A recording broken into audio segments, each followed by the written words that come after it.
আজি আপোনালোকৰ বাবে একদম সাধাৰণ ৰেচিপি লৈ আহিছোঁ। ৰেচিপিটো হৈছে কচু গুটি যে আমিতো সকলোৱে চিনি পাওঁৱেই আৰু খাওঁৱেই। সেইটো আচলতে কচু আমি ঘৰুৱাভাৱে যিটো খেতি কৰি পেলাই কৰোঁ সেইটো কচু বা কিনিবলৈ পোৱা কচুটো নহয়। এইটো হৈছে আপোনাৰ বনৰীয়া কচু, মানে পথাৰত যে হৈ থাকে আমি যিটো থুৰ খাওঁ সেই কচু থুৰৰ গুটি। আচলতে মই আগতে এনেকৈ খাই পোৱা নাছিলোঁ, কিন্তু মোৰ শাহু মায়ে এদিন বনাই পেলাই খোৱালে। আৰু এই কচুটো মানে টেঙা দিব লাগে, টেঙা জ্বলা সম পৰিমাণে দিব লাগে, তেতিয়াহে খাবলৈ মানে তাৰ যিটো ডিঙিত ধৰে, নহ'লে খজুৱাই বুলি যে কয় এই খজুৱাই নহ'লে। সেইকাৰণে মায়ে সেইদিনাখন আহিছিলে, মই মানে প্ৰথমতে খাই বহুত ভাল পালোঁ, সেইকাৰণে মা সেইদিনাখন আহোঁতে আকৌ লৈ আহিছিলে। আজি ভাবিলোঁ আপোনালোকৰ লগতো ৰেচিপিটো শ্বেয়াৰ কৰোঁ, আৰু যিসকলে নাখায় তেওঁলোকেও খাব পাৰিব। খাবলৈ কিন্তু বহুত ভাল হয় আৰু স্বাস্থ্যৰ বাবেও বহুত উপকাৰী হয়। সেইকাৰণে সৰু ভিডিঅ' এটা লৈ আহিছোঁ। বেছি সময় নহয়, আপোনালোকে শেষলৈকে চাই থাকিব ভিডিঅ'টো।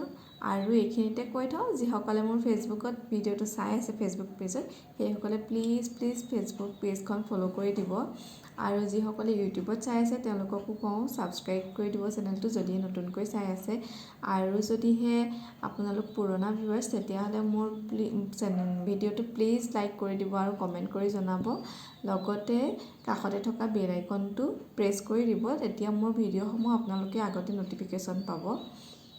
আৰু ব'লকচোন এতিয়া ভিডিঅ'টোৰ মাজলৈ যাওঁ আৰু ভিডিঅ'টো শেষলৈকে চাই থাকিব। সেইটোৱে আৰু অনুৰোধ, বেলেগ একো নাই। আপোনালোকে ভিডিঅ'টো চাব, লগতে বনাই পেলাই খাব এনেদৰে, তেতিয়া মোকো জনাব যে কেনেকুৱা পালে। ঠিক আছে, ব'লক ভিডিঅ'টো চাওঁ।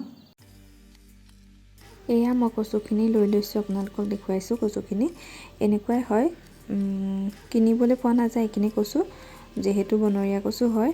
আৰু এয়া এতিয়া মই ভালদৰে চাফা কৰি ল'ম। চাফা কৰি লওঁতে এতিয়া মই ঔটেঙা এটা লৈছোঁ, ঔটেঙাটো মই ভালদৰে কাটি ল'ম আৰু এইখিনি ধুনীয়াকৈ ধুই মেলি কচুখিনি চাফা কৰি ধুই ল'ম। এতিয়া কচুখিনি ধুই ল'লোঁ মই ভালদৰে চাফা কৰি। আৰু এতিয়া কেৰাহী এখনত পানী দি অলপমান নিমখ দি সিজাই ল'ম। 5 পৰা 7 মিনিট লাগিব সিজোঁতে।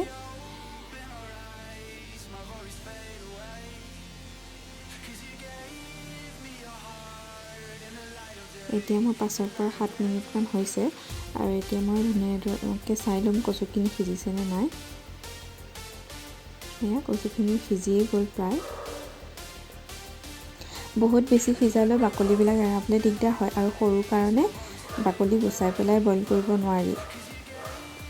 এতিয়া মই ঔটেঙাটো বহুত দেৰি যুদ্ধ কৰাৰ পিছত কাটি ল'লোঁ। ঔটেঙা কাটিবলৈ বহুত দিগদাৰ হয় মোৰ, মানে সৰু সৰুকৈ কাটি লৈছোঁ, তেতিয়া তাৰ পৰা ৰসটো ওলাই যাব। আৰু মই কুকাৰত অলপ পানী দি ল'ম।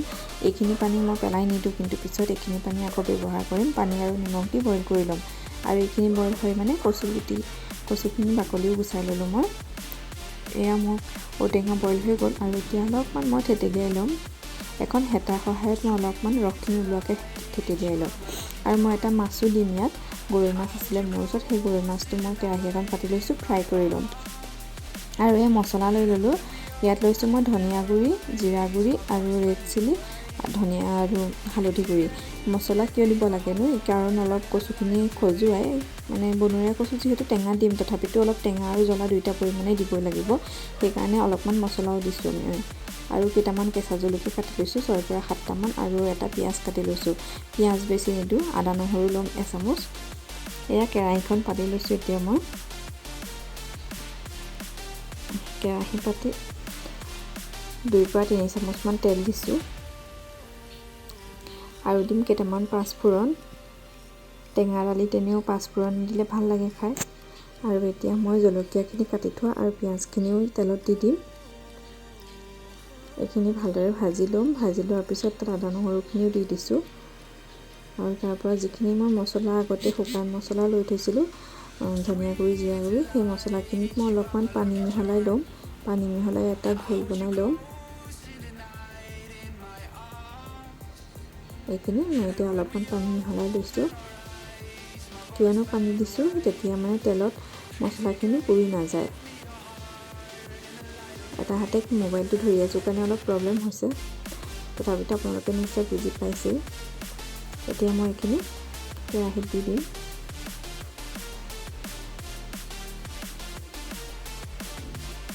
এয়া ভালদৰে মছলাখিনি এতিয়া তেললৈ ওলোৱালৈকে মই ভাজি ল'ম।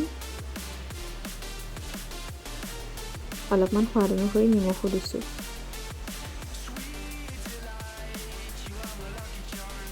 তেল ওলোৱালৈকে ভালদৰে ভাজি ল'ম। ভাজি এতিয়া প্ৰায় তেলখিনি ওলাই গৈছে।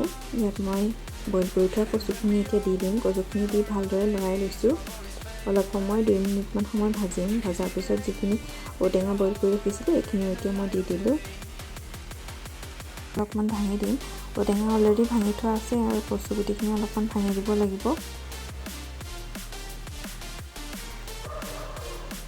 আৰু মই অলপমান পানী গৰম হ'বলৈ দিছোঁ। পানীখিনি ইয়াত দি দিম। আপোনালোকক যিমানখিনি জোখত পানী লাগে সিমান জোখত দি ল'লেই হ'ল। মই কচু গুটিখিনি ভাঙি দিম, কিয়নো কচুবিলাক এনেকৈ গোটাই যদি খাওঁ তেতিয়াহ'লে হয়তো খজুৱাব পাৰে, সেইকাৰণে মই ভাঙি দিম। এতিয়া মই অলপ হেতাখনে ভাঙি দিছোঁ।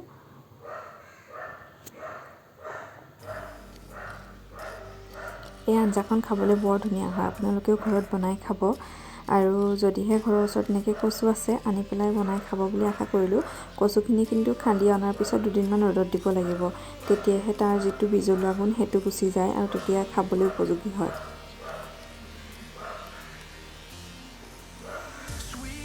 এতিয়া মই গৰম পানীখিনি ইয়াত দি দিম আৰু যিটো মাছ ভাজি ৰাখিছিলোঁ মাছটো দি পেলাই ভাঙি দিম। মাছ আপোনালোকে গোটা গোটাকৈও দিব পাৰে বা পিচ হিচাপেও দিব পাৰে। মই এনেকৈয়ে খাই ভাল পাওঁ কাৰণে এনেদৰে দিছোঁ। মই পানীখিনি জোখমতে দি ল'লোঁ।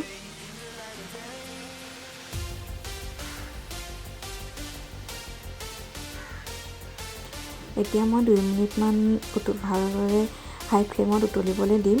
তাৰপিছতে মই উতলাৰ পিছত আপোনালোকে কিন্তু ধনিয়া ব্যৱহাৰ কৰিব পাৰে। মোৰ ওচৰত ধনিয়া নাছিলে কাৰণে মই ধনিয়া দিয়া নাছিলোঁ, কিন্তু টেঙা দালিত ধনিয়া দিলে খাই বহুত ভাল লাগে।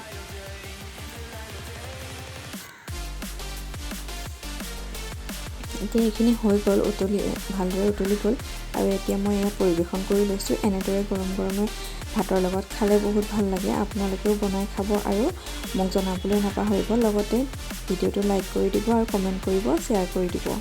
Thank U.